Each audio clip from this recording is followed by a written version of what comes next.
Telecom రంగంలోకి అడుగు పెట్టడంతోనే ఆఫర్ల సునామీ సృష్టించిన రిలయన్స్ జియో పోటీ సంస్థలకు ముచ్చెమటలు పుట్టించిన సంగతి తెలిసిందే. జియో పుణ్యమా అని అన్ని టెలికాం సంస్థలు ఇస్తున్న డేటా ఆఫర్లతో వినియోగదారులు పండగ చేసుకుంటున్నారు. అయితే రిలయన్స్ మరో సంచలన అరంగేట్రానికి సన్నద్దమవుతోందట.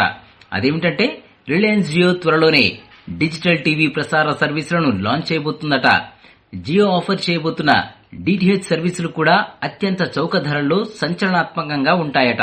అయితే ఇంతవరకు డిటిహెచ్ సర్వీసులకు సంబంధించి ఎటువంటి అఫీషియల్ స్టేట్మెంట్ ఇవ్వనప్పటికీ దీనిపై కసరత్తు మాత్రం తీవ్రంగా జరుగుతోందని రిలయన్స్ లోని ఉన్నత వర్గాల సమాచారం.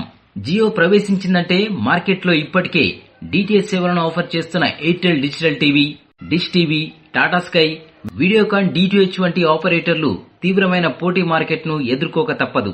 ఎందుకంటే మార్కెట్లో ₹275 నుంచి ₹300 మధ్య అందుబాటులో ఉన్న డిటిహెచ్ ప్లాన్లను రిలయన్స్ జియో కేవలం ₹150 మొత్తానికే అందించే అవకాశం ఉందని మార్కెట్ వర్గాలు అభిప్రాయపడుతున్నాయి. అంతేకాదు డిటిహెచ్ పరికరాలు కొనుగోలు చేసిన వారికి జియో 4G ఫ్రీ లాగానే ఓ 6 నెలలు లేదా ఒక ఏడాది ఫ్రీగా ఇచ్చే స్కీములు కూడా ఉండబోతున్నాయట. ఏది ఏమైనా రిలయన్స్ అంటూ వస్తే డిటిహెచ్ రంగంలోనూ తీవ్ర పోటీ ఏర్పడి అన్ని సంస్థలు తమ నెలవారీ టారిఫ్లను మాత్రం తగ్గించడం అనివార్యంగా కనిపిస్తోంది. ఈ వీడియో మీకు నచ్చితే లైక్ చేయండి, అందరికీ షేర్ చేయండి, కానీ సబ్స్క్రైబ్ చేయడం మాత్రం మర్చిపోకండి.